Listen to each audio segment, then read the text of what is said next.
Start किया जाए। Biomolecule, अगर हम वेटेज की बात करें तो लास्ट ईयर इससे 5 क्वेश्चन आए थे।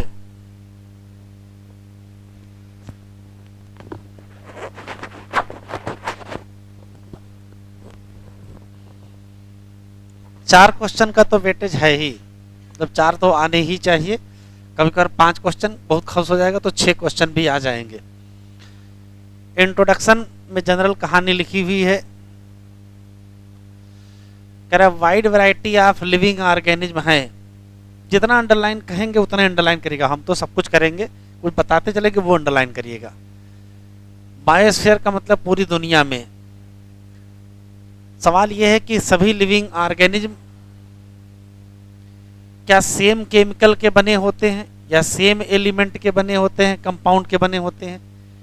अगर आपने केमिस्ट्री में पढ़ा होगा एलिमेंटल एनालिसिस, अगर ऐसी ही एलिमेंटल एनालिसिस परफॉर्म की जाए किसी भी प्लांट टिश्यू, एनिमल टिश्यू या माइक्रोबियल पेस्ट पर, तो हमको ऑब्टेन मिलेगा। अंडरलाइन करें यहां से, लिस्ट ऑफ एलिमेंट। अब लिस्ट ऑफ एलिमेंट लिखा है and several other with respective content per unit, ये अंडरलाइन करें, per unit mass of living tissue. एक निश्चित मास में हमको एलिमेंट की लिस्ट मिलेगी। अगर ऐसी ही एनालिसिस हम कहाँ कर दें, पीस ऑफ अर्थ क्रस्ट, मतलब किसमें कर दें, नॉन लिविंग, तो कह रहा we obtain a similar list. सबसे काम का यही सवाल आपके है, मतलब जो लिस्ट हमको लिविंग में मिलेगी एलिमेंट की, वही लिस्ट हमको नॉन लिविंग में मिलेगी। ठीक है, लेकिन कुछ ना कुछ तो डिफरेंस होगा। तो फिर कह रहा है फिर डिफरेंस क्या है, जब लिस्ट सेम ही मिल गई है तो फिर सेम होना चाहिए, डिफरेंस क्यों है, तो कुछ ना कुछ तो डिफरेंस होगा। तो डिफरेंस जानते होगा, इसमें होगा पर यूनिट मास में। एक पर्टिकुलर अमाउंट में कोई एलिमेंट ज्यादा होगा और कोई एलिमेंट कम होगा। किसी में कार्बन ज्यादा होगा, किसी में सिलिकॉन ज्यादा होगा, किसी में नाइट्रोजन ज्यादा होगा, किसी में फास्फोरस ज्यादा होगा। एलिमेंट की लिस्ट तो वही होगी, लेकिन पर यूनिट मास में क्या मिलेगा, डिफरेंस मिलेगा। अभी टेबल दिखाएंगे। अगर हम एब्सोल्यूट टर्म में देखें तो कोई अंतर नहीं है। जैसे दोनों जगह हमको क्या मिलेगा, दोनों जगह हमको हाइड्रोजन मिलेगा, दोनों जगह कार्बन मिलेगा, दोनों जगह ऑक्सीजन मिलेगा, दोनों जगह नाइट्रोजन मिलेगा, दोनों जगह सल्फर मिलेगा। ये तो एब्सोल्यूट टर्म हो गया। लेकिन जब हम पर यूनिट मास में देखेंगे तब समझ में आएगा कि ऑक्सीजन यहाँ 46 है जबकि यहाँ कितनी है, 65 है, तो अंतर समझ में आएगा। यहाँ कार्बन कितना है, 0.03 है, यहाँ 18.5 है, तब अंतर आपको समझ में आएगा। तो वैसे तो लिस्ट हमको क्या मिली, वैसे तो हमको क्या मिली, सिमिलर लिस्ट मिली, लेकिन हमको डिफरेंस भी मिल गया। किसमें, स्पेशली पर यूनिट मास में हमको अंतर मिल गया। ठीक है, कह रहा सभी एलिमेंट, ऑल द एलिमेंट जो कहाँ प्रेजेंट होंगे अर्थ क्रस्ट में, वो सभी एलिमेंट प्रेजेंट होंगे किसमें, सैंपल ऑफ लिविंग टिश्यू। फिर भी अगर ध्यान से एग्जामिनेशन करोगे तब पता चलेगा कोई किसमें ज्यादा है, कोई किसमें ज्यादा है। रिलेटिव एबंडेंस, रिलेटिव एबंडेंस का मतलब रेस्पेक्ट में ज्यादा। आप किसका, कार्बन का, हाइड्रोजन का किसमें है, या बाकी एलिमेंट हाई है किसमें, लिविंग में, किसकी तुलना में, नॉन लिविंग। तो अगर इस सेंटेंस को पूरा करना चाहें या जो अदर एलिमेंट लिखा है तो वो टेबल से समझ में आएगा। यहाँ बताओ कौन कौन सी चीज है जो लिविंग में ज्यादा है, तो ध्यान से अगर देखेंगे तो कौन सी थी, यहां तक कार्बन, हाइड्रोजन, ऑक्सीजन, नाइट्रोजन, यहां तक इतनी चीजें किसमें ज्यादा हैं, लिविंग में ज्यादा हैं, जबकि इतनी चीजें किसमें ज्यादा हैं, नॉन लिविंग ज्यादा है। तो रिलेटिव एबंडेंस की अगर बात कहेगा तो कहेंगे carbon, hydrogen, oxygen, nitrogen, sulphur किसमें ज्यादा है, लिविंग में ज्यादा है, किसमें कम है, नॉन लिविंग या अर्थ क्रस्ट में कम है। जबकि सोडियम, कैल्शियम, मैग्नीशियम और सिलिकॉन की बात करें तो ये नॉन लिविंग में ज्यादा है और लिविंग में क्या है, कम। 2 क्वेश्चन और हैं। अगर सब पर नजर डालें तो मोस्ट एबंडेंट एलिमेंट कौन सा है, देख लो।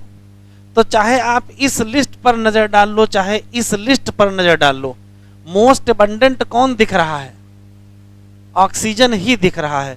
अच्छा, अगर सबसे कम पूछेगा तो सबसे कम में आंसर बदल जाएगा। देखो ये यहाँ लिखा है वेरी लिटिल, क्या, नाइट्रोजन। तो सबसे कम पूछेगा तो नॉन लिविंग में क्या मिलेगा, लेकिन अगर सबसे कम लिविंग में पूछ लिया तो आंसर क्या देंगे, सिलिकॉन। ये 5 क्वेश्चन हैं जो यहाँ मिल सकते हैं। पहला सवाल है, वैसे तो एलिमेंटल एनालिसिस जब करोगे तो सेम एलिमेंट की हमको लिस्ट मिलेगी, इसमें कोई शक नहीं है, लेकिन जब क्लोज एग्जामिनेशन करोगे तो पता चलेगा कि कार्बन, हाइड्रोजन, ऑक्सीजन, नाइट्रोजन और क्या, सल्फर लिविंग में ज़्यादा है, नॉन लिविंग में कम है।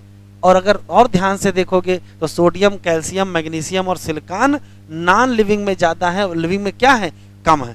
तभी पता चलेगा कि मोस्ट अबंडेंट कौन किस में ज़्यादा है और कौन किस में कम है। तो ऑक्सीजन सबसे ज़्यादा दोनों में है, लेकिन यहाँ 65 है, यहाँ 46 है। नाइट्रोजन सबसे कम किस में है, अर्ध क्रस्ट में, और सिलिकॉन सबसे कम किस में है, लिविंग टिश्यू में। ये क्वेश्चन आप याद रखिएगा। यहां जितना लिखा है सब नहीं रटना है, ठीक है।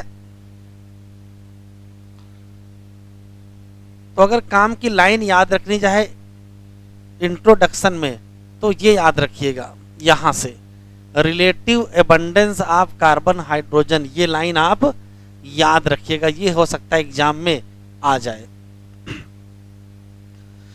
कह रहा अगर हम पता करना चाहें कि कौन से ऑर्गेनिक कंपाउंड लिविंग में पाए जाते हैं तो हमको कोई ना कोई और तरीका करना पड़ेगा। तो क्या करेंगे, तो लेंगे एक लिविंग टिश्यू, क्या ले लीजिए, चाहे वेजिटेबल और चाहे क्या ले लीजिए, पीस ऑफ लिवर, और इसको पीस लीजिए, ग्रिंड कर लीजिए, किसमें, ट्राइक्लोरोएसिटिक एसिड। एक क्वेश्चन तो यही है। उसके बाद क्या मिलेगा हमको, थिक स्लरी मिलेगा। उसके बाद हम इसको स्ट्रेन का मतलब फिल्टर करेंगे, किसमें करेंगे, चीज क्लॉथ या किसमें करेंगे, कॉटन। तो हमको 2 फ्रैक्शन मिलेंगे। इधर देखो, जब चीज कॉटन से फिल्टर करेंगे तो कुछ चीजें हमको यहां मिल जाएंगी और कुछ चीजें यहां मिल जाएंगी। जो नीचे चला जाएगा वो फिल्ट्रेट होगा, जो नीचे चला जाएगा वो, और जो ऊपर रह जाएगा वो रिटेंटेट होगा। जो नीचे चला जाएगा वो एसिड सॉल्युबल होगा, और जो ऊपर रह जाएगा वो एसिड। बस यही काम की चीज है, यही लिखा हुआ देखो। हमको 2 फ्रैक्शन मिलेगा, एक नाम फिल्ट्रेट जिसका दूसरा नाम एसिड सॉल्युबल होगा, या एसिड इनसॉल्युबल होगा। साइंटिस्ट को मिले हजारों ऑर्गेनिक कंपाउंड, किसमें, एसिड सॉल्युबल का मतलब फिल्ट्रेट में मिले। क्लियर। कर और हायर क्लास में जब जाओगे तो आप और सीखोगे कि आखिर पर्टिकुलर ऑर्गेनिक कंपाउंड की एनालिसिस कैसे की जाएगी। कर बहुत सारे सेपरेशन टेक्निक आप पढ़ोगे, ये सब छोड़ दीजिए, कोई मतलब नहीं है। यहां जाएंगे और काम की चीज मिलेगी। अगर हम वजन कर लें एक small amount of living tissue तो इसको हम लोग कहेंगे क्या, वेट वेट।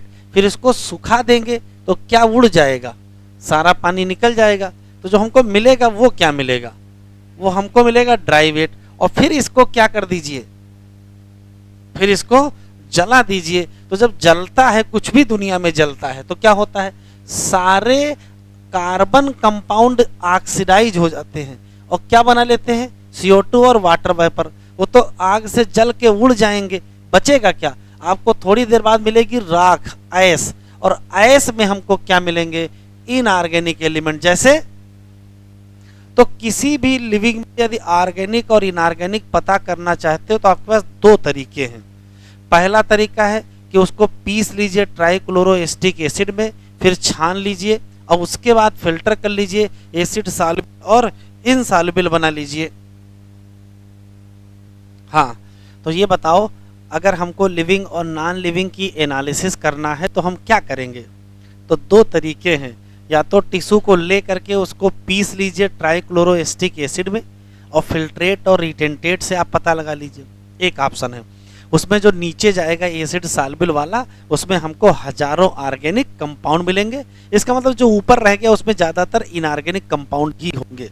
लेकिन एक दूसरा तरीका है, उसको लीजिए, सुखा लीजिए, जला लीजिए, और जलाने के बाद जो राख मिलेगी उसमें हमको क्या मिलेंगे, ढेर सारे इनऑर्गेनिक मिलेंगे। ठीक, आगे बढ़ते हैं।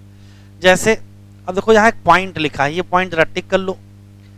Inorganic compound like sulphate and phosphate, ये हमको देखने को मिल जाएंगे कहाँ, एसिड साल्बिल। एसिड साल्बिल में ज़्यादातर तो हमको ऑर्गेनिक मिलते हैं, लेकिन 2 इनऑर्गेनिक के नाम दिए हैं, तो पूछ लेगा एग्जामिनर। ठीक है, elemental analysis in living tissue में हमको पता चला हाइड्रोजन, कार्बन, क्लोरीन दुनिया भर का, उसका कोई मतलब नहीं है। ऑर्गेनिक और इनऑर्गेनिक ये भी कोई मतलब नहीं है। केमिस्ट्री के हिसाब से जाएंगे तो हम फंक्शनल ग्रुप देखेंगे, एल्डिहाइड है, कीटोन है, एरोमेटिक है, क्या है, उससे कोई मतलब नहीं। क्वेश्चन बताओ कितने याद रखोगे, बहुत लिमिटेड चीज़ है। ये टेबल याद रखनी है, पूरी नहीं याद रखनी है। देखो किस्मत खराब होगा तो कुछ भी पूछ सकता है, किसी एक का परसेंटेज पूछ लेगा, तो आप ये नहीं कह सकते कि काहे पूछ रहे हो। फिर भी कम से कम कौन कौन सी चीज़ लिविंग में ज़्यादा है और कौन सी चीज़ नॉन लिविंग में ज़्यादा, ये पता होना चाहिए। मोस्ट एबंडेंट कौन है और लीस्ट एबंडेंट कौन है। ऑक्सीजन का परसेंटेज याद रखिएगा, लिविंग में कितना है और नॉन लिविंग में कितना है, इतना तो याद ही रखोगे। और किस में पीसेंगे फिर जलाएंगे, और नीचे वाले का नाम क्या होगा, ऊपर वाले का नाम क्या होगा, नीचे वाले में क्या मिलेगा, ऊपर वाले में क्या मिलेगा, ये तो कर ही सकते हो। यहां से रियल में चैप्टर यहां से स्टार्ट होता है, और बहुत एग्जामिनर को पसंद है। मिनिमम 5 क्वेश्चन एग्जाम में इससे आ ही रहा है, जान लीजिए, और फ्री के हैं सारे क्वेश्चन, याद होने का खेल है। अमीनो एसिड क्या है, तो कहोगे ऑर्गेनिक कंपाउंड है। जिसमें क्या है, तो कहोगे अमीनो ग्रुप है। और क्या है, एसिडिक ग्रुप है। As a substituent on the same carbon, और उस सेम कार्बन का नाम क्या है, अल्फा कार्बन। इसी नाते अमीनो एसिड का नाम क्या है, अल्फा अमीनो एसिड। भाई ये कार्बन ले लिया, इसी तरफ क्या जोड़ दिया, एसिड ग्रुप जोड़ दिया, और इधर क्या जोड़ दिया, NH2 जोड़ दिया, यहाँ H जोड़ दिया, और यहाँ कोई R वेरिएबल ग्रुप जोड़ दिया। इस कार्बन का नाम क्या होगा, अल्फा कार्बन। तो इस अमीनो एसिड का नाम क्या होगा, अल्फा अमीनो एसिड होगा। ये वास्तव में सब्सटीट्यूटेड क्या है, तो कहोगे मीथेन है, बस हाइड्रोजन हटा हटा के जोड़ दिया है।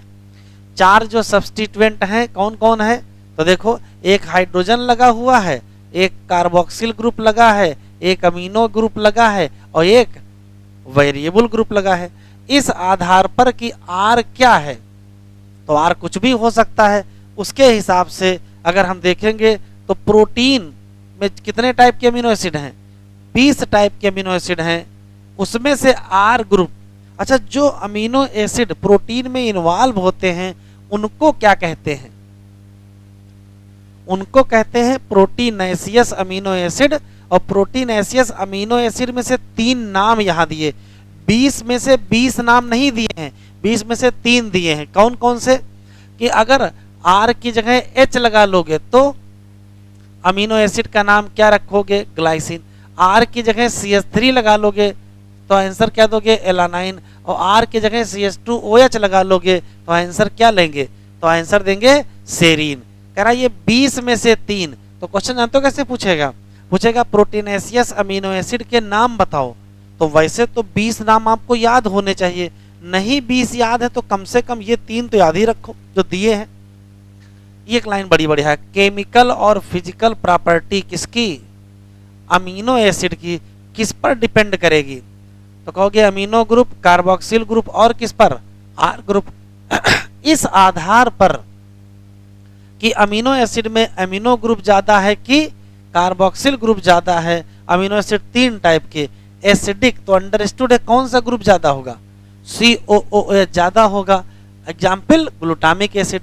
और अगर NH2 ग्रुप ज्यादा है तो बेसिक अमीनो एसिड होगा, तो नाम लाइसिन। और अगर दोनों बराबर हैं तो न्यूट्रल अमीनो एसिड होगा, नाम वैलिन। इसी तरीके से एरोमेटिक अमीनो एसिड भी होगा, R की जगह क्या लगा दीजिए, कोई एरोमेटिक चेन लगा दीजिए। तो अगर एरोमेटिक चेन लगा दोगे तो टायरोसिन हो सकता है, फिनाइल एलानाइन हो सकता है, ट्रिप्टोफान। देखो 3 नाम ये दिए हैं, 3 नाम ये दिए और 3 नाम ये दिए। 20 न याद रखिए तो कम से कम 9 तो याद ही रखिए। ठीक है, ये बड़ी बढ़िया लाइन लिखी है। Particular property of amino acid is ionisable nature, किसका?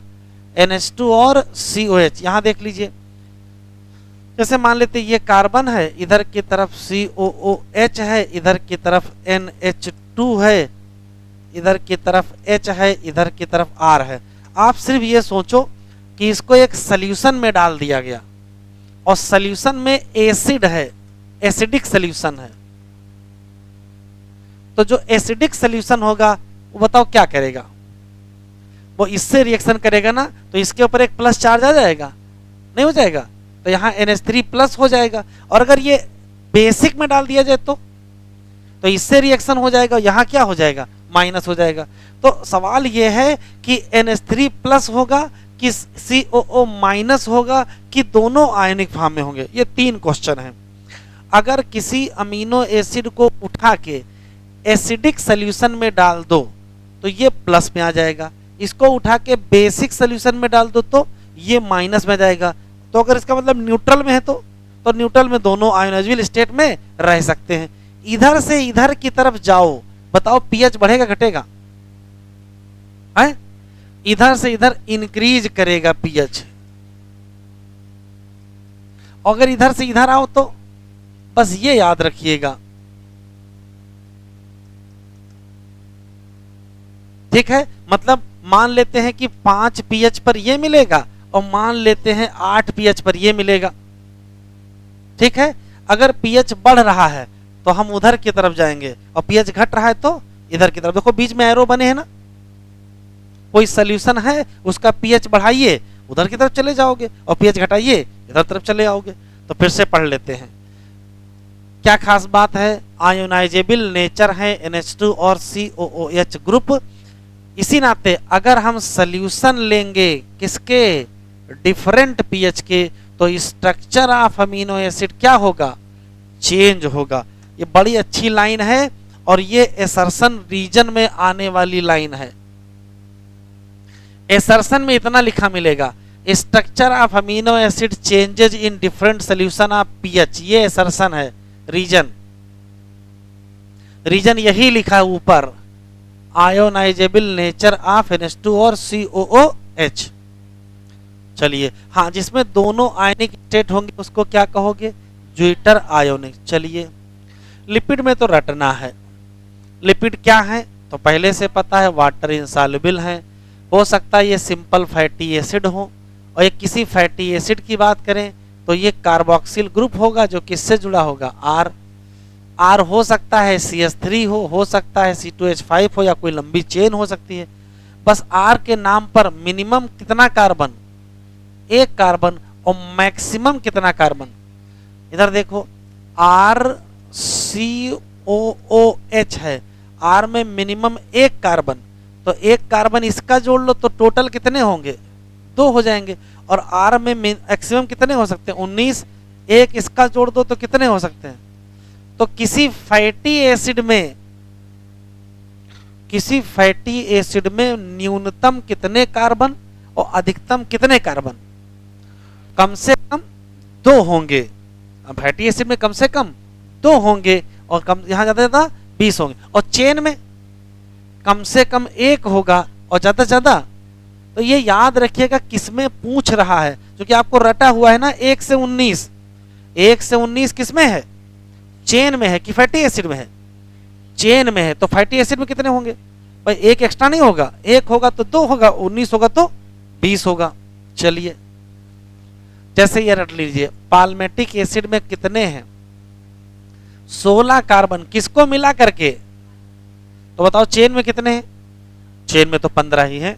ऐसे अरेकिडोनिक एसिड टोटल कितने हैं किसको मिला करके? तो चेन में कितने हैं?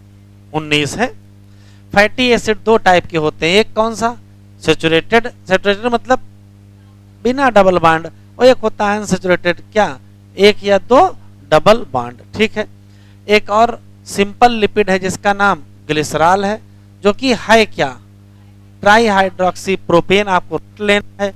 लिपिड और ग्लिसरॉल हो सकता है लिपिड ऐसा हो जिसमें ग्लिसरॉल भी हो और फैटी एसिड भी हो। डायग्राम से समझ में आएगा,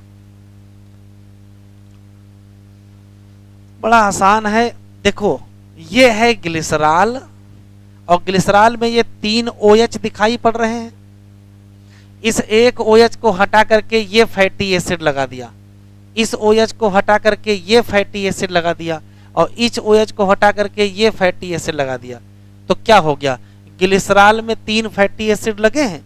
तो हो सकता है कि ग्लिसरॉल भी हो फैटी एसिड भी हो, ऐसी लिपिड हो तो उसका नाम क्या होगा, उसको ट्राइग्लिसराइड कहेंगे। अब इधर आ जाओ जरा, ये ग्लिसरॉल दिख रहा है, ये एक फैटी एसिड दिख रहा है, ये दूसरा फैटी एसिड दिख रहा है, यहां नहीं दिख रहा है। इस फैटी एसिड को हटा करके ये लगा दिया गया फास्फेट।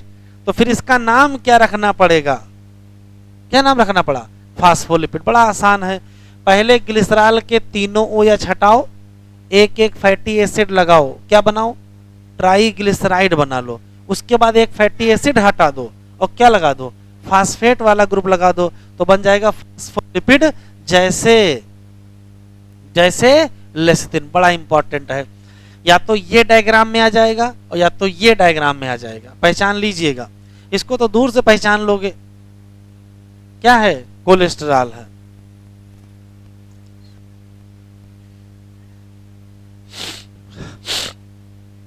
चलिए, हाँ कह रहा है कि हो सकता है कि ग्लिसरॉल और फैटी एसिड क्या हो, दोनों हो, और अगर दोनों होंगे तो लाइन टिक करिए। ऐसे केस में फैटी एसिड क्या किया होगा, स्टेरिफाइड किया होगा, किसके साथ, ग्लिसरॉल के साथ। अब अगर एक फैटी एसिड लगी तो मोनोग्लिसराइड, 2 लगी तो डाइग्लिसराइड और 3 लगी तो ट्राई। इन्हीं को हम कहते हैं फैट, या क्या कह सकते हो, आयल। किस हिसाब से, इस हिसाब से कि मेल्टिंग पॉइंट क्या है। जैसे जो आयल होते हैं, याद रखिएगा, उनका लोअर मेल्टिंग पॉइंट है। अगर किसी का मेल्टिंग पॉइंट लो है तो जाड़े में भी वो तेल की फॉर्म में रहेंगे, और अगर मेल्टिंग पॉइंट हाई है तो जब गर्म करोगे तब वो तेल के फॉर्म में आएंगे। आयल है लोअर मेल्टिंग पॉइंट, इसी नाते oil remain as oil in winter. Example gingelly oil. लेकिन जो मार्केट से आप फैट लाते हो डालडा वगैरह, उसका क्या होता है, वो जब गर्म करते हो तब पानी जैसा बनता है ना, उसका मेल्टिंग पॉइंट क्या होता है, हाई। देसी घी ले लीजिए, जाड़े में जम जाता है क्योंकि उसका मेल्टिंग पॉइंट हाई होता है। तो एक याद रखिएगा, इसका मेल्टिंग पॉइंट लो है तो उसका मेल्टिंग पॉइंट हाई है।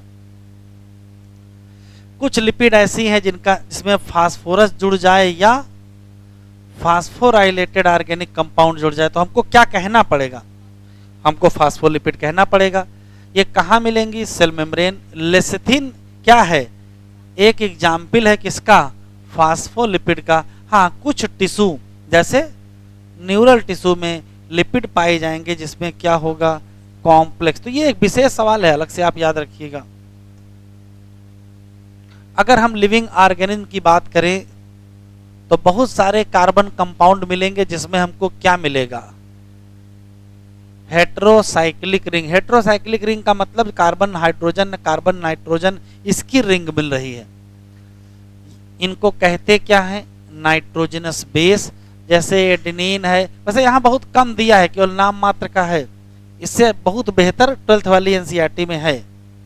एडेनिन है, ग्वानिन है, साइटोसिन है, यूरेसिल है और थाइमिन है। हो सकता है कि नाइट्रोजनस बेस किससे अटैच हो जाएं, तो तुरंत नाम हमको क्या रखना पड़ेगा।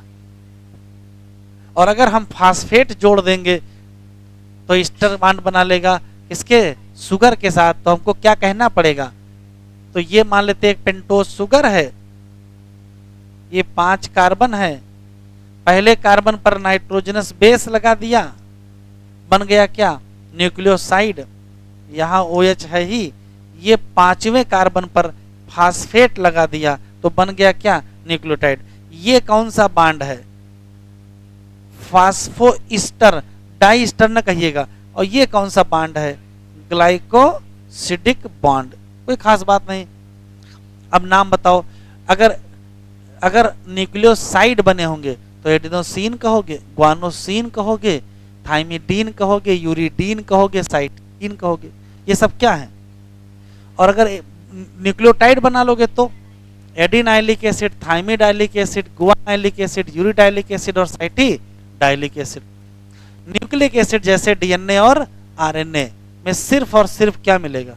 न्यूक्लियोटाइड। डीएनए और आरएनए काम करेंगे। तो कहने का मतलब यहाँ केवल नाम मात्र का ये न कहने पाओ कि पढ़ाया नहीं है, रियल में कहाँ पढ़ाया गया है? 12th वाली एनसीईआरटी में। जरा इनको पहचान लो बेटा, ये पन्ना बहुत काम का आपके है। ये देखो कार्बन 6 लिखा है इसमें, ये हेक्सोज शुगर है जैसे ग्लूकोज। यहाँ कार्बन 5 लिखा है, ये पेंटोज शुगर है, राइबोज। तो 2 याद रखिएगा, ये हेक्सोज है और ये पेंटोज है। बाकी दोनों है क्या? शुगर या कार्बोहाइड्रेट। ये ग्लाइसिन है, ये एलानाइन है और ये सेरीन। पहचानिएगा। ये देखो पाल्मिटिक एसिड, कितने होने चाहिए इसमें? टोटल 16 है। इसका मतलब चेन देखो 14 यहाँ लिखा है और एक ये मिला कितना हो गया? 15 और ये मिला करके 16 हो गए। ये ग्लिसरॉल हो गया, ये ट्राइग्लिसराइड फैट हो गया, ये फास्फोलिपिड हो गया, ये कोलेस्ट्रॉल हो गया। हाँ ये देख लीजिए, 2 रिंग दिख रही हैं तो प्यूरीन है, और 1 रिंग दिख रही है तो पायरिमिडीन है। और प्यूरीन में ये क्या है? एडेनिन। और पिरिमिडीन में क्या है? यूरेसिल। फिर देखो ये पेंटोज शुगर है इतना, और ये देखो एडेनिन जुड़ गया तो क्या बन गया? और पेंटोज शुगर में यूरेसिल जुड़ गया तो क्या बन गया? यूरेडिन। अब यहाँ देखो 5 नंबर कार्बन ये है, फास्फेट यहाँ जुड़ गया है तो एडिनाइलिक एसिड बन गया। तो बस पहचान लीजिएगा, कोई एक डायग्राम दे देगा एग्जामिनर, आपको बताना पड़ेगा। प्राइमरी और सेकेंडरी मेटाबोलिटीज, एनसीईआरटी में बहुत कुछ यहाँ लिखा है, 2 लाइन याद रखिएगा।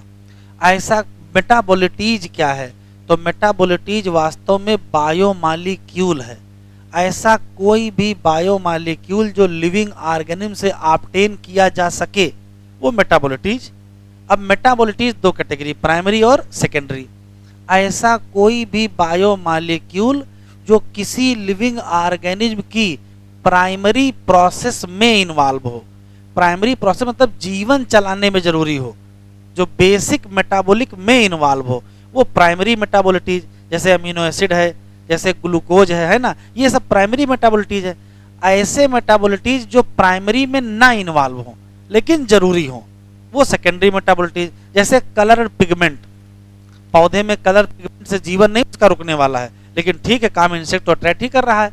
जैसे ओपियम में है, पेपावर सोमनीफेरम पौधे में एल्कलॉइड मिला, तो अगर वो जीवन के लिए बहुत जरूरी होता तो दुनिया के सारे पौधों में मिलता, लेकिन सारों में नहीं है, इसका मतलब प्राइमरी नहीं है।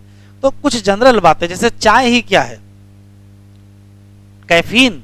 कैफीन एल्कलॉइड भी किसमें आएगा? सेकेंडरी में ही आएगा। कोकीन भी किसमें आएगा? सेकेंडरी में ही आएगा। तो सोचने वाले, रबर किसमें आएगा? सेकेंडरी में। एंटीबायोटिक किसमें आएंगे? सेकेंडरी। मसाले सब किसमें आएंगे? गम, गोंद जो मिलता है, गोंद पौधे सब सेकेंडरी आएंगे। तो बहुत सारी चीजें हैं जो हमको, फाइबर मिलते हैं, सब सेकेंडरी मेटाबोलिटीज। तो किसी भी पौधे के जीवन के लिए जो जरूरी हो वो प्राइमरी, और जो बहुत जरूरी ना हो वो सेकेंडरी। देखो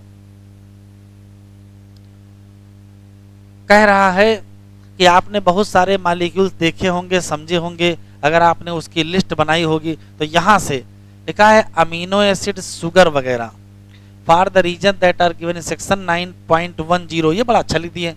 कह रहा है 9.10 में जितने लोग दिख रहे हैं वो सब मेटाबोलिटीज हैं, और वो सब स्पेशली प्राइमरी मेटाबोलिटीज हैं। Animal tissue notice 9.1। 9.1 है कौन सी? यही तो 9.1 है। नहीं समझ में ये बात? कह रहा है कि 9.1 में जितने दिख रहे हैं, यहां पढ़ो, compound shown in figure 9.1 these are. ये कौन सी डिफिनीशन है? कह रहा है 9.1 डायग्राम में जितने दिख रहे हैं वो सब प्राइमरी, और जितने नहीं दिख रहे हैं वो सब सेकेंडरी। इसका क्या मतलब है? इसका मतलब समझ लो क्या है, क्या क्या प्राइमरी है। कार्बोहाइड्रेट, शुगर प्राइमरी है, अमीनो एसिड प्राइमरी है, फैटी एसिड प्राइमरी है, वो सब प्राइमरी है। न्यूक्लियोटाइड वगैरह क्या है? प्राइमरी है। यहां पढ़ो, अगर हम एनालिसिस करें प्लांट की, फंजाई की और किसकी, तो हमको हजारों कंपाउंड मिलेंगे जो अदर देन क्या होंगे, प्राइमरी, जैसे एल्केलॉइड है, फ्लेविनॉइड है, रबर है, आयल है, एंटीबायोटिक है। भूल जाएगा एग्जामिनर है क्या क्या आखिरी तक, ठीक है। इन सब को क्या कहोगे, कह रहा इनकी टेबल सबसे बढ़िया, इनका कहना है टेबल 9.1 देख लो वो प्राइमरी है, और टेबल 9.3 देख लो वो सेकेंडरी, बाकी ना पूछो क्या है, डिफिनीशन दिए ही नहीं है। प्राइमरी मेटाबॉलिटीज का क्या लिखा है, आइडेंटिफिएबल फंक्शन है, और इनका रोल है किसमें, नॉर्मल फिजियोलॉजी। कह रहा अभी तक हमको नहीं पता है कि क्या रोल है किसका, सेकेंडरी मेटाबॉलिटीज। फिर भी जैसे रबर है, ड्रग है, स्पाइसेज है, सेंट है, पिगमेंट है, ये सब हमारे लिए क्या है, आराम से बताओ कौन कौन सी सेकेंडरी मेटाबॉलिटीज हैं जो इंसान के उपयोग में आते हैं। ये सब लिखे हैं, रबर है, ड्रग है, स्पाइस है, सेंट है, पिगमेंट। हाँ, कुछ सेकेंडरी मेटाबॉलिटीज का क्या है, इकोलॉजिकल इंपॉर्टेंस। कह रहा कहाँ पढ़ोगे, कह रहा इन द लेटर चैप्टर, और वहां कुछ नहीं बताया है। पूरी इकोलॉजी हम लोग पढ़ाए ना, कोई नाम लिया सेकेंडरी मेटाबॉलिटीज का, कहीं भी चर्चा नहीं किया है। क्या याद रखोगे, ऐसे कोई भी बायोमॉलिक्यूल जो जीवन में बेसिक प्रोसेस में इन्वॉल्व हो वो प्राइमरी, जो बेसिक प्रोसेस के अलावा कुछ काम करते हो सेकेंडरी। एग्जाम्पल याद रखना, 9.1 में जितने दिख रहे हैं वो सब प्राइमरी, और 9.3 में जितने दिख रहे हैं वो सब सेकेंडरी। अब कौन कौन दिख रहे हैं वो आप देखिएगा, ठीक है। सेकेंडरी की टेबल बहुत इंपॉर्टेंट है। ये बताओ कौन सा पिगमेंट है जो प्राइमरी नहीं है,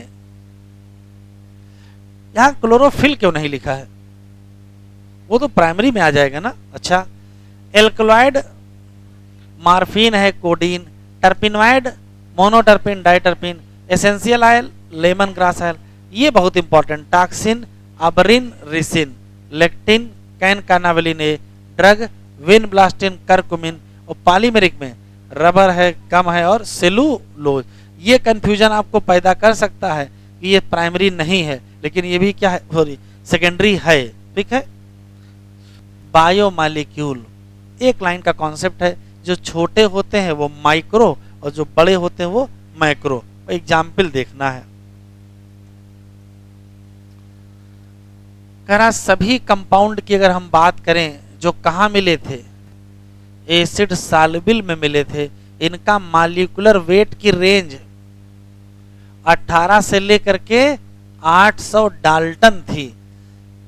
जो एसिड इनसॉल्युबल फ्रैक्शन था, यहां ऊपर किसकी बात किया है, ऊपर किसकी बात किया है, एसिड सॉल्युबल की बात किया है। अब यहां आ गया क्या, एसिड इनसॉल्युबल। कह रहा केवल 4 लोग मिलेंगे ऑर्गेनिक कंपाउंड, कौन से, प्रोटीन, न्यूक्लिक एसिड, पॉलीसेकेराइड और लिपिड।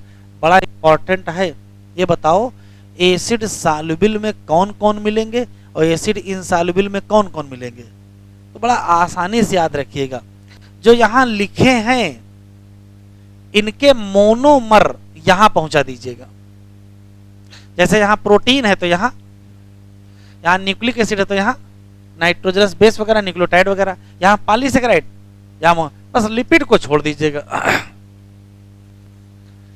कह रहा इसमें से केवल लिपिड को छोड़ दो, क्योंकि इसका मॉलिक्यूलर वेट रेंज 10,000 नहीं है, तो बाकी लोगों का क्या है, 10,000 डाल्टन है। इसी नाते बायोमॉलिक्यूल 2 टाइप के हो गए। एक का नाम क्या हुआ, जिनका molecular weight less than 1000 Dalton था, उनको क्या कहना पड़ा, और जिनका मॉलिक्यूलर वेट बहुत ज्यादा था उनको क्या कहना पड़ा, बायो मैक्रो मॉलिक्यूल। जिनका 1000 से कम वो माइक्रो, और जिनका 10,000 से ज्यादा उनका मैक्रो। बहुत अच्छी लाइन ये लिखी है, नीट में आ चुकी है। कह रहा है इंसॉल्युबल फ्रैक्शन वालों में से फिर किसको छोड़ देना। भैया जब बार बार छोड़े ही दे तो रखे कहाँ है, यहाँ है। पहले भी कह रहे हो जितने 4 लोग हैं उसमें नहीं है, इनको छोड़ देना, फिर दोबारा छोड़ देना। कह रहा इनको छोड़ दो, बाकी सब क्या हैं? आया हुआ सवाल है, 4 ऑप्शन दिया था, पूछा था इसमें से कौन पॉलीमेरिक नहीं है, तो कौन पॉलीमेरिक नहीं है? लिपिड नहीं है। कह रहा फिर जब बार बार छोड़ ही रहे हो, जिसका मॉलिक्यूलर वेट 800 से ज्यादा नहीं है, तो ये यहां क्यों मिल गया? इसको एसिड सॉल्युबल भी मिलना चाहिए था। तो उसको यहां एक्सप्लेन किया जा रहा है। क्या? क्वेश्चन सुन लो। लिपिड का मॉलिक्यूलर वेट 800 से कम है, पॉलीमेरिक सब्सटेंस भी नहीं है, तो एसिड इनसॉल्युबल मैक्रोमॉलिक्यूल में उसका नाम क्यों लिखे हो? तो यहां एक्सप्लेन कर रहे हैं। कह रहे अलग बात है कि उसका मॉलिक्यूलर वेट क्या है? कम है, लेकिन ये एज सच नहीं पाई जाती है। ये वास्तव में स्ट्रक्चर में होती है, जैसे सेल मेम्ब्रेन। और जब हम टिश्यू को पीसते हैं, सेल को स्ट्रक्चर टूटेगा, सेल मेम्ब्रेन टूटेगा, उसके टुकड़े बनेंगे, तो क्या बना लेते हैं? वेसिकल बना लेते हैं, जो कि क्या होते हैं? Not water soluble. और इसी नाते ये वेसिकल हमको कहाँ मिलते हैं? तो एसिड इनसॉल्युबल। तो हम मान क्या लेते हैं? मैक्रोमॉलिक्यूल मान लेते हैं, लेकिन लिपिड आर नॉट स्ट्रिक्टली क्या? माइक्रो। मान लेते हैं और होने में फर्क है ना। मान लिया है कि लिपिड माइक्रो है, लेकिन है नहीं। एसिड सॉल्युबल पूल, ये बड़ी अच्छी लाइन लिखी है, हो सकता आ जाए, अभी तक आई नहीं कभी। एसिड सॉल्युबल पूल रिप्रेजेंट रफली, मोटा मोटा क्या रिप्रेजेंट करता है? बढ़िया लाइन है, याद कर लीजिएगा। माइक्रोमॉलिक्यूल हमको 2 जगह से मिलते हैं, साइटोप्लाज्म से भी मिलते हैं और ऑर्गेनेल से मिलते हैं। ये क्या बताते हैं? कि एसिड इनसॉल्युबल है। और दोनों को मिला दो तो क्या कहते हैं? Entire composition. यहां देखो कंपोनेंट लिखा है, परसेंटेज ऑफ टोटल सेलुलर मास लिखा है। वाटर कितने परसेंट? 70 से 90। प्रोटीन कितना? 10 से 15। कार्बोहाइड्रेट 3%, लिपिड 2%, न्यूक्लिक एसिड 5 से 7 और आयन 1%। ठीक है। अगर हम समरी की बात करें तो टोटल केमिकल को देखेंगे, एबंडेंट पॉइंट ऑफ व्यू देखेंगे, तो क्या समझ में आएगा कि वाटर ही क्या है? मोस्ट एबंडेंट केमिकल है, किसमें? लिविंग।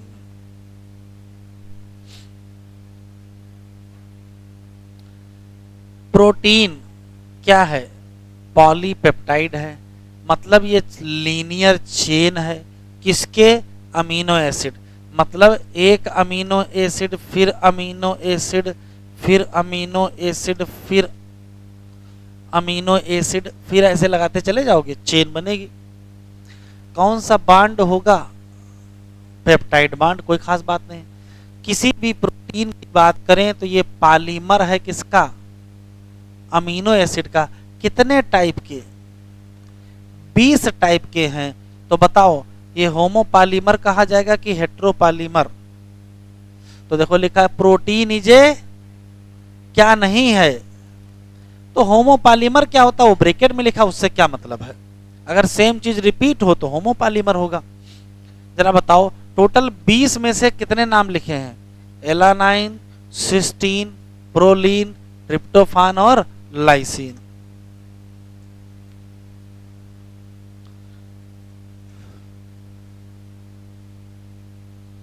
कह रहे हैं अमीनो एसिड के बारे में हम बाद में बताएंगे। कहाँ? न्यूट्रिशन चैप्टर में। चैप्टर है न्यूट्रिशन? चैप्टर नहीं, इनको पता ही नहीं कि चैप्टर नहीं है। अच्छा कोई बात नहीं। कह रहा है सर्टेन अमीनो एसिड क्या होते हैं? एसेंशियल होते हैं हमारे हेल्थ के लिए। तो उनको हम सप्लाई कहाँ से करते हैं? डाइट से करते हैं। तो जो डाइटरी प्रोटीन होती हैं वो सोर्स है किसका? Essential amino acid. Therefore amino acid essential भी होंगे और नॉन एसेंशियल। लेटर का मतलब नॉन एसेंशियल है।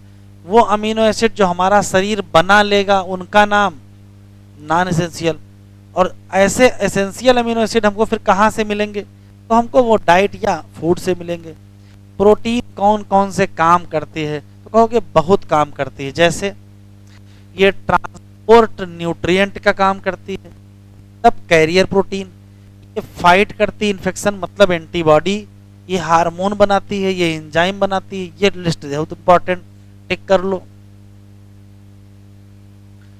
कोलेजन क्या है? ये इंटरसेलुलर सब्सटेंस का काम करती है। ट्रिप्सिन क्या है? एंजाइम, नहीं याद रखना है। इंसुलिन क्या है? हार्मोन। एंटीबॉडी क्या है? लड़ाई। हाँ, ये काम की बात है।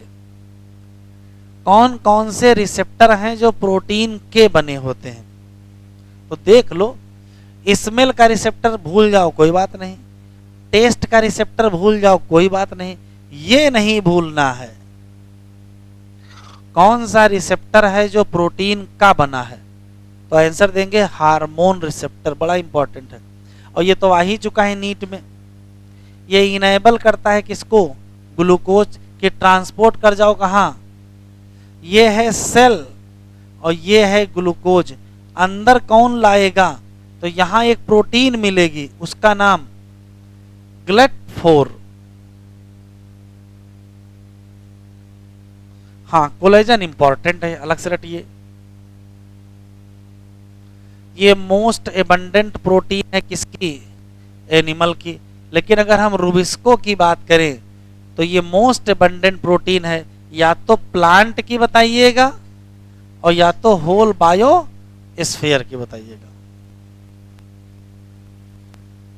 ऐसे ही पॉलीसेकेराइड भी है। जरा बताओ, एसिड इंसॉल्युबल में हमको क्या क्या क्या क्या मिला था? एसिड इंसॉल्युबल में 4 थे ना, प्रोटीन था, न्यूक्लिक एसिड था, पॉलीसेकेराइड था और लिपिड। लिपिड पढ़ना नहीं है, प्रोटीन पढ़ ही चुके हो, बचे क्या? पॉलीसेकेराइड और न्यूक्लिक एसिड। ये पॉलीसेकेराइड चल रहा है। कह रहा है कि एसिड इंसॉल्युबल प्लेट में हमको क्या मिला था? ये एक प्रकार का क्या है? मैक्रो। पॉलीसेकेराइड वास्तव में क्या है? तो कहोगे चेन है। किसकी? मोनोसेकेराइड, शुगर की। ये हो सकता है थ्रेड हो, जैसे कॉटन थ्रेड मिलते हैं। ढेर सारे मोनोसेकेराइड क्या काम आते हैं? As a building block.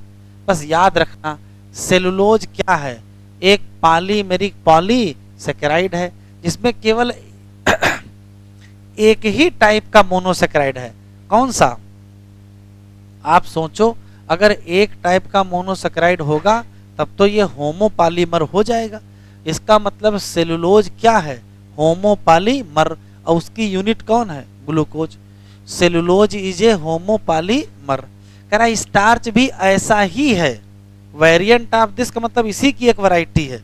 इसी का मतलब ये भी होमोपॉलीमर है। किसका? ग्लूकोज का ही। बस ये काम करता है store house of energy in plant. एक और वेरिएंट है, मतलब एक और इसी की टाइप है जिसका नाम ग्लाइकोजन। उस वो भी क्या है? होमोपॉलीमर है। उसकी भी यूनिट क्या है? तो सीधे सीधे नहीं लिख सकते थे, सीधे सीधे लिख देते कि 3 लोग होमोपॉलीमर है और तीनों की यूनिट क्या है?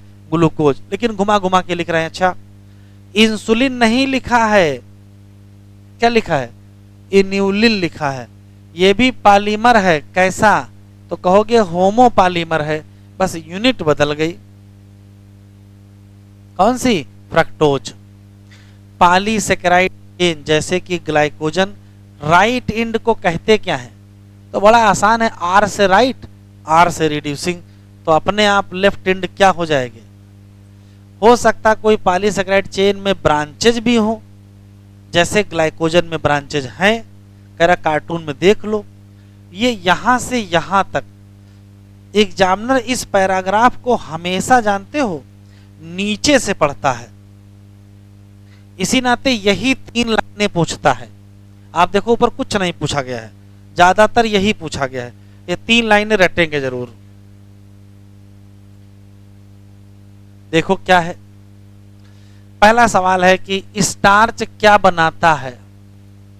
हेलिकल। कौन सा स्ट्रक्चर? प्राइमरी की, सेकेंडरी की, टर्सरी? सेकेंडरी। इसी नाते स्टार्च क्या होल्ड कर लेगा? आयोडीन। कहाँ होल्ड करेगा? हेलिकल पोर्शन में। इसी नाते स्टार्च आयोडीन कैसा होगा? ब्लू। कहने का मतलब ये एसर्शन रीजन में आ सकता है। यहाँ 2 एसर्शन रीजन बन सकते हैं। वो आयोडीन होल्ड कर लेता है, ये एसर्शन रीजन हेलिकल है। वो ब्लू होता है क्योंकि वो आयोडीन होल्ड कर लेता है। फिर तो यहाँ दो एसर्शन रीजन है। हाँ, ये भी पिछली बार आया, सेलुलोज में क्या नहीं है, हेलिक्स नहीं है, तो क्या होल्ड नहीं करेगा, तो क्या ब्लू बनाएगा। ये पिछले साल आया, नीट लिख लीजिए, एज सच आया।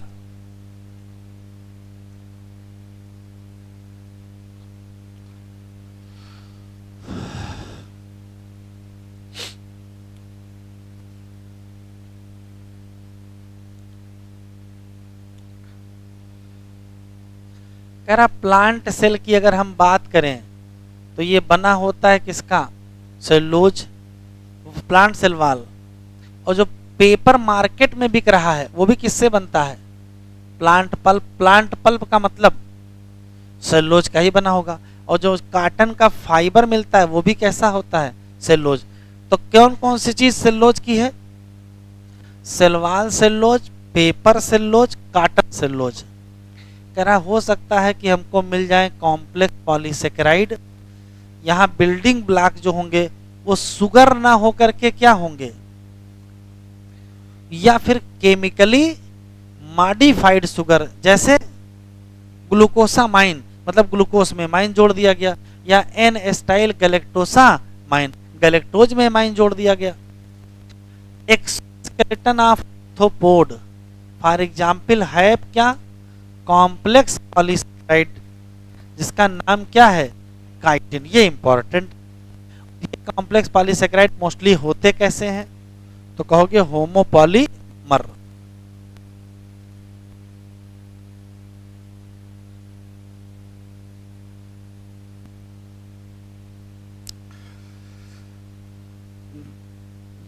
न्यूक्लिक एसिड में भी केवल काम चलाओ यहां लिखा है।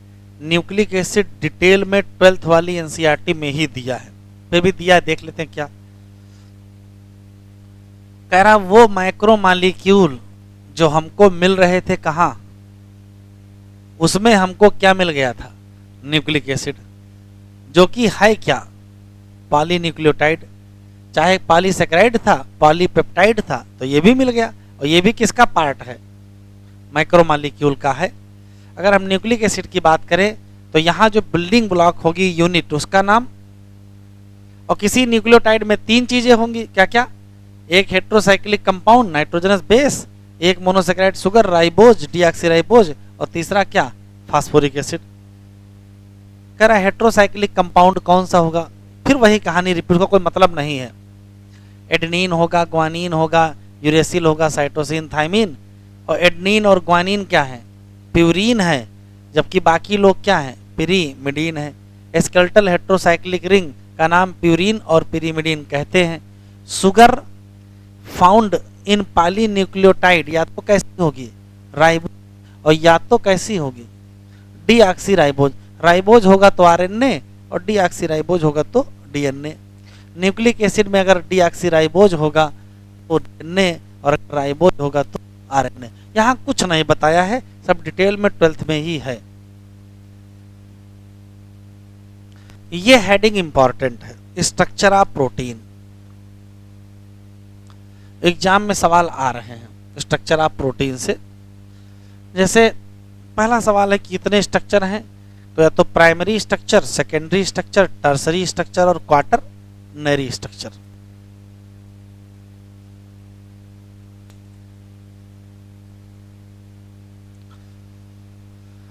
प्रोटीन एज मेंशन अर्लियर, पहले से ही पता है कि ये क्या है, हेट्रोपॉलीमर है।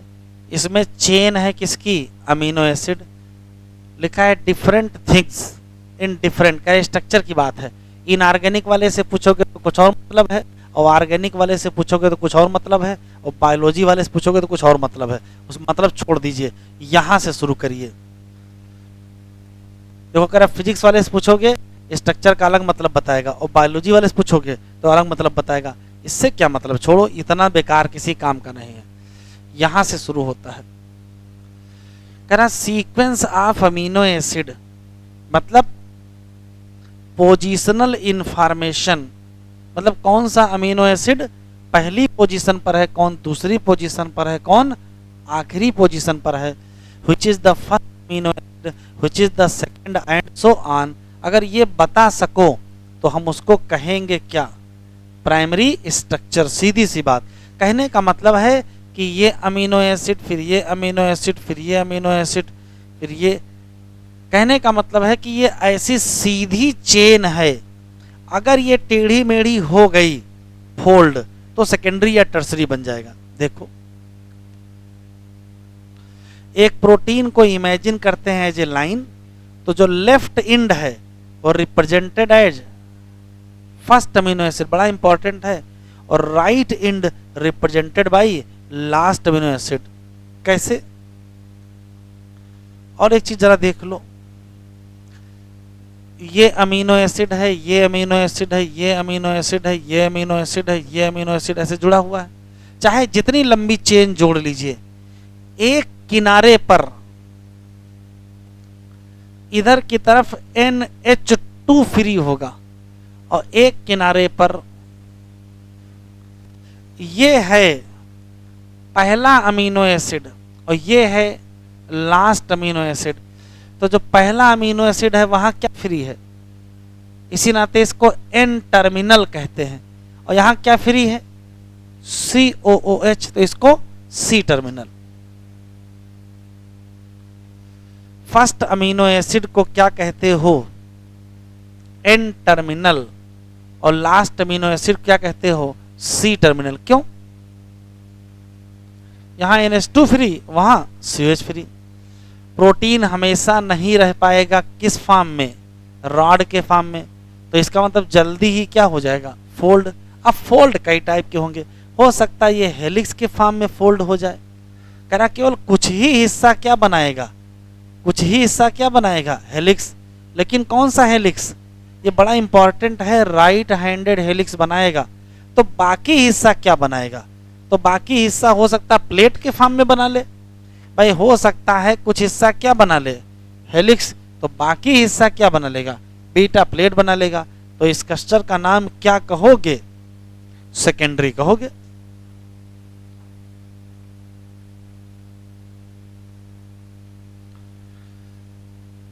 किसी लंबी प्रोटीन चेन कुछ इस प्रकार से फोल्ड हो जाए कि अपने ऊपर ही फोल्ड हो जाए और हालो वुलन बाल जैसा बना ले, जैसे बनता है, उसको कहेंगे क्या, टर्सरी स्ट्रक्चर।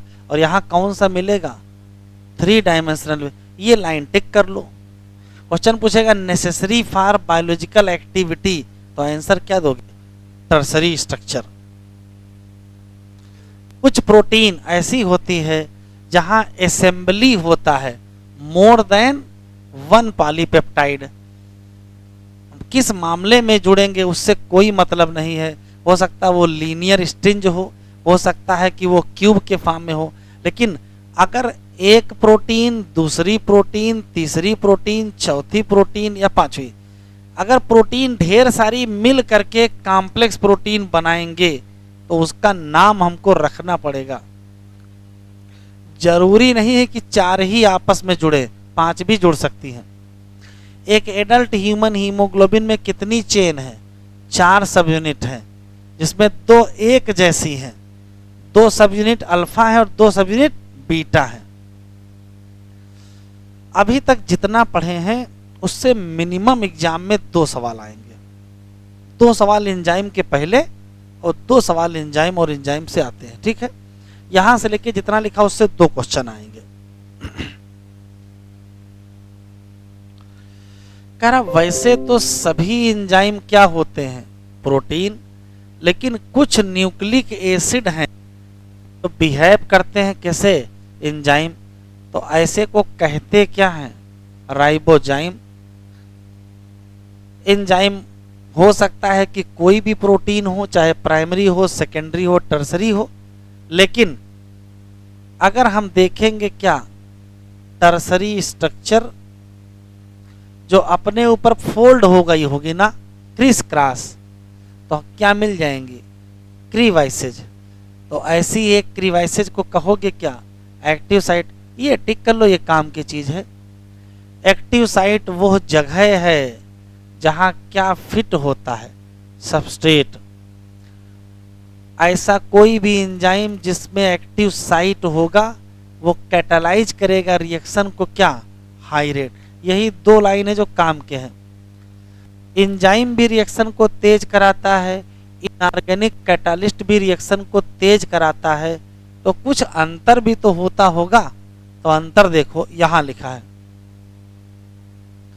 इनऑर्गेनिक कैटालिस्ट काम कर सकता है किस पर, हाई टेम्परेचर और हाई प्रेशर, जबकि एंजाइम डैमेज हो जाएगा कहाँ, हाई टेम्परेचर किसके ऊपर, 40 के ऊपर।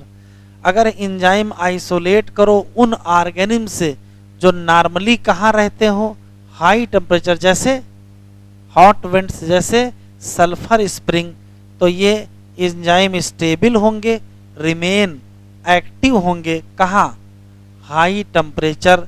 इसका मतलब जो थर्मल स्टेबिलिटी है वो एक इम्पॉर्टेंट क्वालिटी है ऐसे एंजाइम की जो आइसोलेट किए गए कहाँ से, हिंदी में थर्मोफिलिक ऑर्गेनिज्म क्या है, कहो जो हाई टेम्परेचर पर रह लेते हैं, उनके एंजाइम की क्या विशेषता है, थर्मो स्टेबिलिटी है, क्या होता है, हाई टेम्परेचर पर एक्टिव रहते हैं। ये फर्जिक रिएक्शन है, इसका कोई मतलब नहीं कि ऑर्गेनिक रिएक्शन होती है, इनऑर्गेनिक रिएक्शन होती है। एक क्वेश्चन यहां याद रखो, hydrolysis of starch into glucose, ये क्या है, ऑर्गेनिक केमिकल रिएक्शन है। अब बेरियम हाइड्रोक्साइड का H2SO4 से रिएक्शन करा के ये बनाओगे, ये क्या है, तो ये इनऑर्गेनिक है। रेट क्या होता है, रेट होता है dP/dt, इससे कोई मतलब नहीं, यहां से टिक करो। रेट ऑफ फिजिकल या केमिकल प्रोसेस इन्फ्लुएंस बाई, तो कहोगे टेम्परेचर, बड़ा इंपॉर्टेंट फैक्टर है, ये लाइन टिक कर लो, एग्जाम में आ सकती है। जनरल रूल ऑफ थंब क्या कहता है, कहता है कि रेट या तो क्या हो जाएगी, और या तो घट के आधी हो जाएगी जब क्या करोगे, 10 डिग्री सेंटीग्रेड का चेंज करोगे। Catalyse reaction rate very fast than uncatalyse, याद रखना है अगर रिएक्शन में कैटालिस्ट है, एंजाइम है, तो रिएक्शन बहुत तेज होगी, किसकी तुलना में, अनकैटालाइज्ड। कैसे, कह रहा एक रिएक्शन देख लो, CO2 और वाटर का रिएक्शन होता है, H2CO3 बनता है। अगर कार्बोनिक एनहाइड्रेज एंजाइम है तो रिएक्शन को क्या कहोगे, कैटालाइज कहोगे, और नहीं है तो अनकैटालाइज कहोगे। फर्क देखो, फर्क यहां लिखा है, इन एब्सेंस ऑफ एंजाइम, तो ऊपर लिख लो अनकैटालाइज्ड।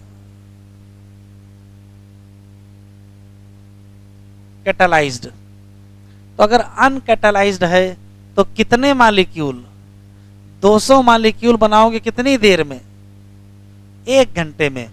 लेकिन अगर कहीं एंजाइम आ जाए, कौन सा, कार्बोनिक एनहाइड्रेज, तो देखो कितने मॉलिक्यूल, 6 लाख मॉलिक्यूल, कितनी देर में, 1 सेकंड में। तो 1 घंटे में कितने होंगे, निकालोगे तो पता चलेगा रिएक्शन कितने गुना बढ़ गई है। तो ये काम का सवाल है। यहां भी जनरल बात लिखी, कोई बहुत विशेष बात नहीं है कि एक एंजाइम 2 एंजाइम बढ़ा देने से प्रोडक्ट बदल जाता है। जैसे ग्लूकोज से पायरुविक एसिड बनाए, उसके बाद अगर हम लैक्टेट डिहाइड्रोजनेज एंजाइम और दे दें तो लैक्टिक एसिड बन जाएगा। अगर पायरुवेट डिहाइड्रोजनेज दे दें और अल्कोहलिक डिहाइड्रोजनेज दे दें तो क्या बन जाएगा, इथाइल अल्कोहल बन जाएगा। कहने का मतलब है अगर आपके दिमाग में ये है कि एंजाइम केवल रेट बढ़ाते हैं, तो ऐसा नहीं है, एंजाइम प्रोडक्ट भी चेंज कर सकते हैं। सबस्ट्रेट यही ग्लूकोज रखो और प्रोडक्ट बदल जाएगा। प्रोडक्ट पायरुविक एसिड भी हो सकता है, प्रोडक्ट लैक्टिक एसिड भी हो सकता है, और प्रोडक्ट इथाइल अल्कोहल भी हो सकता है। ये सब जनरल लिखा, कोई मतलब नहीं है। कह रहा कैसे रेट बढ़ जाएगा, यहां खिचड़ी बहुत बनाए हैं, मतलब कि बहुत कहानी पर से लिखे हैं। देखो जरा, फिर से वही कहानी है। कह रहा हम लोग पढ़ चुके हैं तो काहे दोबारा पढ़ा रहे हो, किसका, आइडिया ऑफ एक्टिव साइट का। मेटाबॉलिक रिएक्शन होती है जहाँ कोई ना कोई सबस्ट्रेट किस में कन्वर्ट होता है, प्रोडक्ट में कन्वर्ट होता है। यहाँ से ठीक करो, एंजाइम क्या होता है, कहोगे प्रोटीन, कौन सी, 3 डायमेंशनल स्ट्रक्चर, तो मजबूरी में उसमें क्या मिलेगा, वही कन्वर्ट करेगी सबस्ट्रेट को प्रोडक्ट। ठीक है,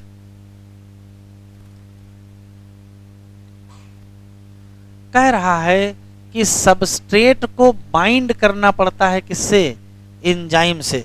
ये चौथी बार लिख रहे हैं बेटा, एक बार केवल लिख देते कि सबस्ट्रेट एंजाइम के एक्टिव साइट से बाइंड करता है, बात खत्म। चौथी बार लिखा है।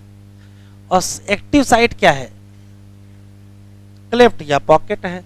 सबस्ट्रेट हमेशा डिफ्यूज करेगा किधर की तरफ, हाँ ये याद रखना, ऑब्लिगेटरी फॉर्मेशन होगा किसका, एंजाइम सबस्ट्रेट कॉम्प्लेक्स। ये काम की चीज है। इधर देखो जरा, ये है एंजाइम और ये है सबस्ट्रेट, मिल गया तो ये बना। कह रहा है इसका बनना ऑब्लिगेटरी है। ऑब्लिगेटरी का मतलब अनिवार्य, अगर ये नहीं बना तो रिएक्शन नहीं होगी। कॉम्प्लेक्स फॉर्मेशन इज, बस बनेगा ट्रांजिएंट, थोड़ी देर के लिए बनेगा, फिर क्या होगा, जल्दी ही क्या होगा, कुछ ना कुछ बांड बनेंगे, कुछ ना कुछ बांड टूटेंगे, और फिर क्या हो जाएगा, जल्दी ही बांड बनते टूटते ही प्रोडक्ट मिलेगा। तो जल्दी ही एंजाइम अलग हो जाएगा और प्रोडक्ट क्या हो जाएगा, अलग हो जाएगा। तो कहने का मतलब ट्रांजिशन स्टेट है, परमानेंट स्टेट नहीं है। दूसरे स्ट्रक्चर में कह रहा है, दूसरी भाषा में समझो, एक भाषा में तो समझ में नहीं आ रहा है कि सबस्ट्रेट ट्रांसफॉर्म हो जाते हैं किसमें, structure of product. Pathway of transformation को मस्ट गो, किसके थ्रू गुजरना पड़ेगा, जरा इधर देख लो, काम की चीज देख लो जिससे आपको याद रखेगा। ये है सबस्ट्रेट, ये है प्रोडक्ट, ये डायरेक्ट इसमें कन्वर्ट नहीं होता है, बीच में एक फेज और बनती है।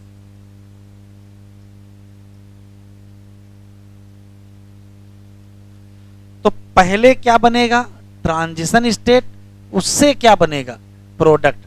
बस सारे क्वेश्चन इसी के हैं। ट्रांजिशन स्टेट क्या क्वेश्चन है, तो ट्रांजिशन स्टेट अनस्टेबल होता है, इसकी एनर्जी क्या होती है, हाई होती है। बस यही, ट्रांजिएंट होता है मतलब टेम्परेरी होता है, ट्रांजिएंट होता है, अनस्टेबल होता है, एनर्जी हाई होती है, और इसी से क्या बन जाता है, प्रोडक्ट। पढ़ो क्या बनेगा, ट्रांजिशन स्टेट बनेगा।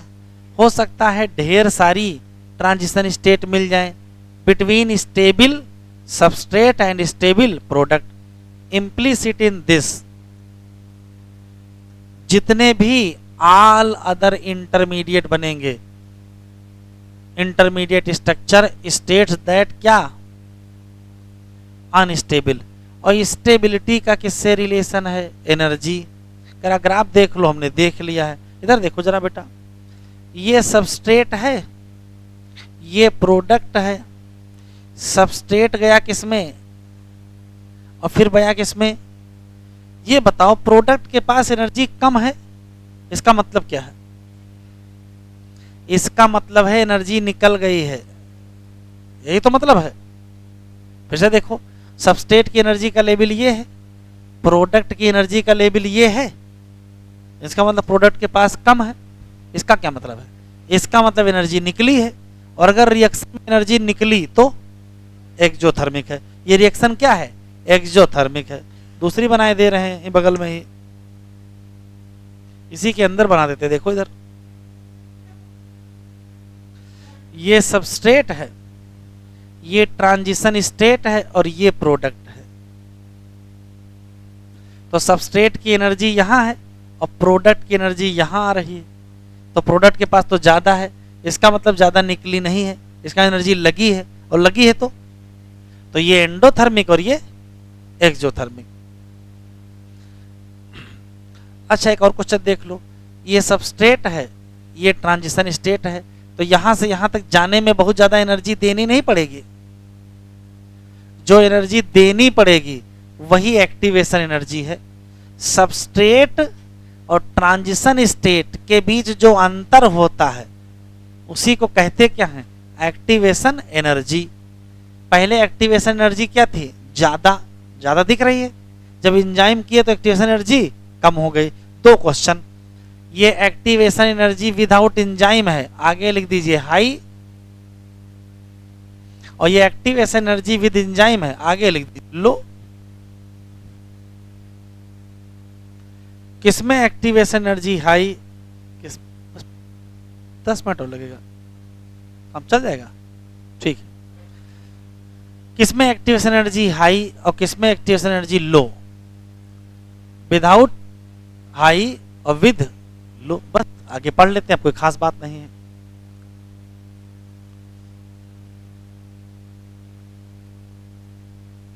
करते हैं जल्दी जल्दी। हाँ, एक्स एक्सिस क्या रिप्रेजेंट करता है, वाई एक्सिस क्या रिप्रेजेंट करता है, उससे कोई मतलब नहीं है। घुमा फिरा करके आपको समझाना क्या चाह रहे हैं। ट्रांजिशन स्टेट ये टिक करो। Energy level difference between substrate and product को ही क्या कहते हैं, एक्टिवेशन एनर्जी। कह रहा पी हमेशा कम है, sorry P is at lower level than substrate, तो रिएक्शन कैसी हो जाएगी, वो अलग बात है, लिखा है not need supply to energy by heating. जबकि अगर एक्सोथर्मिक या स्पॉन्टेनियस रिएक्शन, एंडोथर्मिक या एनर्जी रिक्वायरिंग रिएक्शन, रिएक्शन बता ही नहीं रखें। कंक्लूसिव लाइन सुन लो जो याद रखना, चाहे एक्सोथर्मिक हो और चाहे एंडोथर्मिक हो, आपको एक्टिवेशन एनर्जी दोनों में लगेगी, बात खत्म। इनके चक्कर में कंफ्यूजन ना पैदा करिएगा।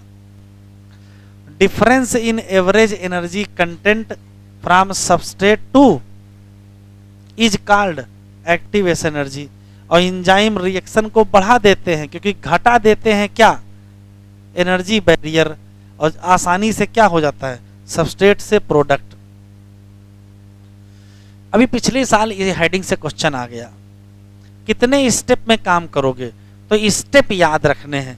जान तो क्या किया था, यहां वो क्वेश्चन नहीं आते हैं ABCDE वाले सीक्वेंस वाले सवाल, ये सीक्वेंस में अरेंज करा दिया था आपसे, तो बता दो। सबस्ट्रेट सबसे पहले बाइंड करेगा किससे, और फिट कहाँ कहाँ, active site. Binding of substrate induce करेगा एंजाइम को अल्टर करे क्या, शेप, फिर टाइटली बाउंड हो जाएगा सबस्ट्रेट, फिर एक्टिव साइट बहुत करीब पहुंच जाएगी किसके, सबस्ट्रेट के, तोड़ देंगे बांड, बनेगा क्या, एंजाइम प्रोडक्ट कॉम्प्लेक्स। क्रम याद रखिएगा। आखिरी में क्या होगा, एंजाइम रिलीज करेगा प्रोडक्ट और रिएक्शन, ठीक है, साथ में फ्री क्या मिल जाएगा, एंजाइम, जो अगेन फिर से बाइंड करेगा। एग्जामिनर से कहा जाएगा एक सवाल पूछो, तो यहीं से पूछेगा, बहुत इंपॉर्टेंट है। फैक्टर इफेक्टिंग एंजाइम एक्टिविटी, कुछ ना कुछ आ ही रहा है। बताओ ऐसी कोई भी चीज जो टर्सरी स्ट्रक्चर ऑफ प्रोटीन बदल सकती होगी, वो एंजाइम की एक्टिविटी क्या कर देगी, बदल देगी। जैसे टेम्परेचर, बड़ा बढ़िया लाइन है, एंजाइम काम करता है हमेशा narrow range of temperature and pH. एक एंजाइम की बात करें तो हाईएस्ट एक्टिविटी कहाँ होती है, पर्टिकुलर टेम्परेचर पर या पर्टिकुलर पीएच पर। कहोगे क्या, ऑप्टिमम टेम्परेचर या ऑप्टिमम पीएच। ये लाइन टिक कर लो जो काम की है। एक्टिविटी घटेगी किधर की तरफ, तो कहो दोनों तरफ, बिलो भी और एबव। किसके, ऑप्टिमम से नीचे लाओगे तो भी घटेगी, ऑप्टिमम से ऊपर ले जाओगे तो भी घटेगी। क्यों घटेगी, अब यहां लिखा है लो टेम्परेचर अगर हो जाए, मतलब ऑप्टिमम के नीचे आ जाओ, तो क्या होगा, एंजाइम टेम्परेरली इनएक्टिव। और अगर ऑप्टिमम के ऊपर चले जाओ, हाई, तो डिस्ट्रॉय एंजाइम एक्टिविटी। क्यों, प्रोटीन क्या हो जाएगी, डीनेचर। ये भैया दोनों लाइनें असर्शन रीजन में आ सकती हैं। जहां जहां लिख रहा हूं वहां वहां लिख दीजिए, और फिर पेपर के बाद किताब लेके आइएगा, आपको उसी में से असर्शन रीजन मिलेंगे।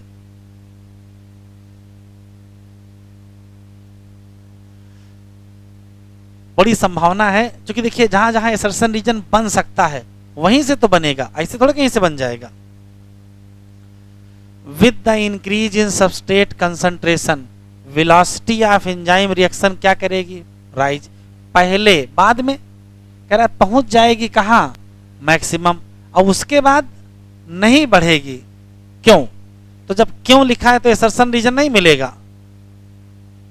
बिकॉज देखो लिखा है क्या, एंजाइम मॉलिक्यूल की संख्या कम हो जाएगी, किससे, सबस्ट्रेट, क्योंकि सेचुरेशन हो चुका है सभी मॉलिक्यूल का। अब क्या नहीं है, कोई भी फ्री एंजाइम अवेलेबल नहीं है जो बाइंड कर सके, किससे, substrate. Activity of enzyme also sensitive to presence of specific chemical जो बाइंड कर जाते हो, किससे, एंजाइम। जैसे ही बाइंडिंग होगा उस केमिकल का, अच्छा डायग्राम जरा देख लो, ये ऑप्टिमम है, ऑप्टिमम से कम करोगे, इसमें एक एरो ऐसे बना दीजिए, इसमें ऐसे बना दीजिए, और ये मैक्सिमम, ठीक है। इसमें एक एरो ऐसे बना दीजिए, ऐसे बना दीजिए, ये मैक्सिमम, और ये लाइन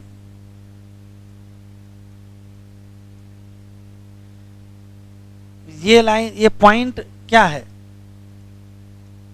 ऑप्टिमम, बात खत्म। देखो सबस्ट्रेट की कंसंट्रेशन बढ़ाओगे तो रेट बढ़ेगा, कहां, उसके बाद नहीं बढ़ेगा।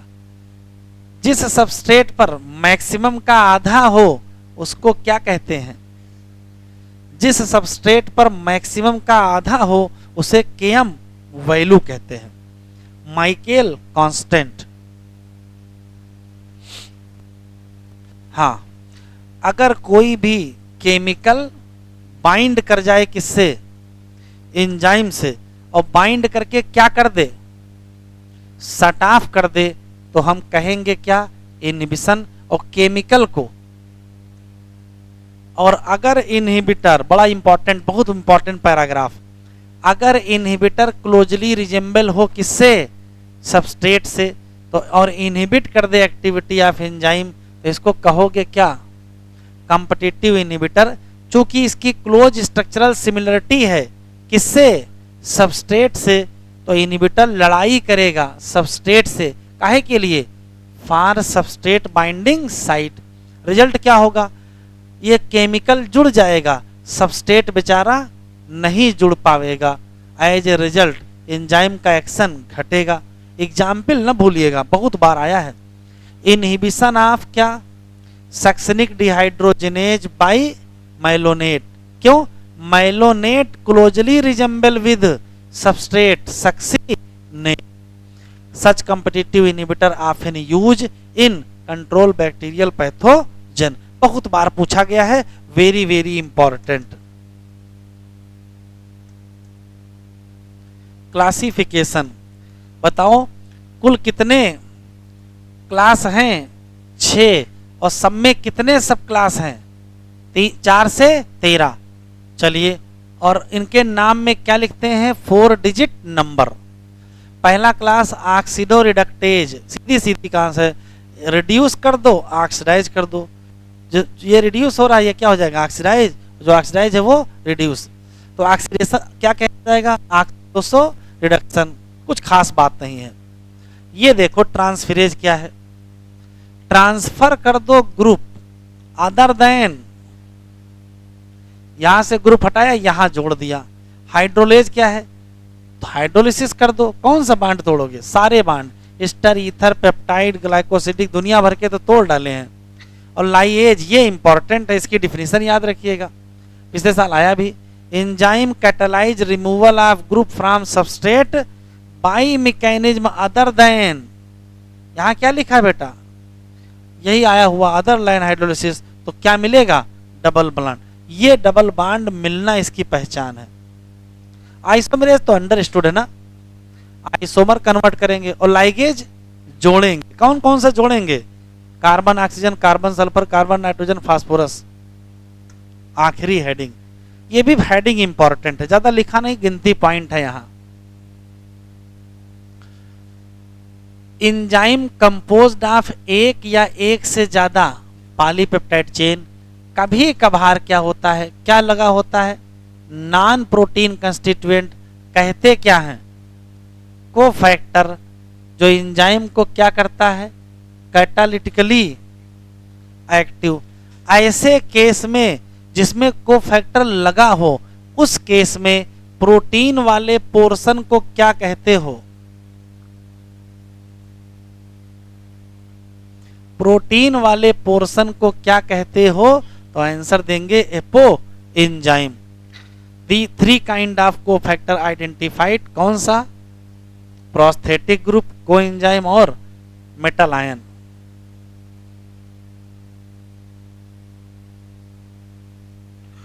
प्रोस्थेटिक ग्रुप क्या है, ऑर्गेनिक कंपाउंड डिस्टिंग्विश फ्रॉम क्या, other cofactor in that they tightly bound. ये याद रखिएगा, ये टाइटली बाउंड होता है किससे, जैसे एग्जाम्पल देखो, इन परऑक्सीडेज एंड कैटालेज। रुको बेटा, कंफ्यूजन कहां से पैदा होता है, इसको ब्रैकेट में करो, इतना ब्रैकेट में करो, इसी नाते लाइन समझ में नहीं आती है, सिर्फ इतना ब्रैकेट में करो। अब हम भरते हैं ऐसे, देखिए, for peroxidase and catalase, bracket वाले को छोड़ दीजिए। हीम क्या है, प्रोस्थेटिक ग्रुप है। बताओ हीम प्रोस्थेटिक ग्रुप किसके लिए है, परऑक्सीडेज। और ये तो काम लिखा है ब्रैकेट में, वो करता क्या है, वो तोड़ता है हाइड्रोजन परऑक्साइड को, वाटर और ऑक्सीजन। और हीम किसका हिस्सा है, 3 क्वेश्चन। बताओ प्रोस्थेटिक ग्रुप क्या है, ऑर्गेनिक कंपाउंड है, टाइटली बाउंड है, ये तो अंतर है, याद रखना है। दूसरा, किस एंजाइम, परऑक्सीडेज और कैटालाइज का प्रोस्थेटिक कौन है, हीम है, किसका पार्ट है, खत्म, कोएंजाइम आ जाओ। ये भी ऑर्गेनिक है, लेकिन इसका एसोसिएशन विद एपो एंजाइम कैसा है, केवल किस दौरान है, जब ये काम कर रहा होगा।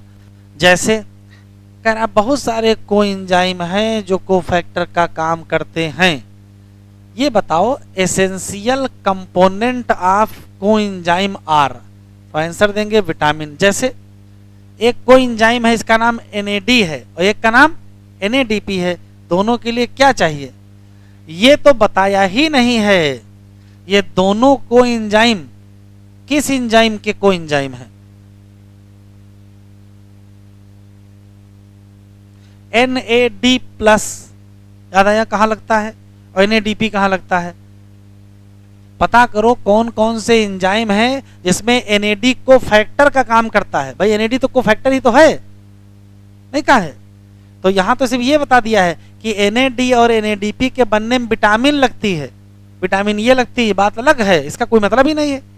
बात तो ये है, हमको ये बताओ कौन सा एंजाइम है जिसमें NAD और NADP को एंजाइम के तरीके से काम आते हैं, ये असली सवाल है।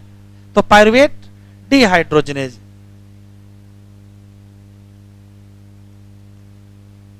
नंबर ऑफ एंजाइम नहीं याद है, कैसे पता डला, क्या पढ़ोगे, कौन चैप्टर, रेस्पायरेशन पढ़ोगे, पायरुविक एसिड से स्टाइल को एंजाइम में बनेगा, वहां लिखा है एंजाइम का कोफैक्टर कौन सा है। बहुत सारे एंजाइम है जिनको क्या चाहिए, मेटल आयन, उनकी एक्टिविटी के लिए जो क्या बनाएगा, कोऑर्डिनेट बांड, किससे बनाएगा, साइड चेन, किसकी, एक्टिव सेट, और यही बांड किससे बना लेगा, किससे, सबस्ट्रेट, ये याद रखना। जिंक क्या है, कोफैक्टर है, किस एंजाइम का, प्रोटियोलिटिक एंजाइम, कौन सा, आखिरी, कैटालिक एक्टिविटी खत्म हो जाती है कब, जब कोफैक्टर रिमूव कर लेते हो, कहां से, एंजाइम। इससे क्या सिद्ध होता है, इससे सिद्ध क्या होता है, तो कहोगे इनका बड़ा इंपॉर्टेंट रोल है किसमें, catalytic activity of enzyme. Fix question में फिर रिपीट के दे रहा हूं, कुछ एंजाइम ऐसे हैं जिसमें प्रोटीन के अलावा कुछ और लगता है, ठीक है, एक बात, ऐसे को कहेंगे हम वो लोग एपो एंजाइम। दूसरा सवाल, कोफैक्टर 3 होंगे, प्रोस्थेटिक ग्रुप, कोएंजाइम और metal ion. Prosthetic group organic है, परमानेंट जुड़ा है, हीम उसका एग्जाम्पल है, एंजाइम परऑक्सीडेज है, और दूसरा क्या है, कोएंजाइम, NAD और NADP डीपी, ये भी ऑर्गेनिक है लेकिन ट्रांजिएंट है, और मेटल में कोई दिक्कत ही नहीं। कल मिलेंगे सेल साइकिल के साथ।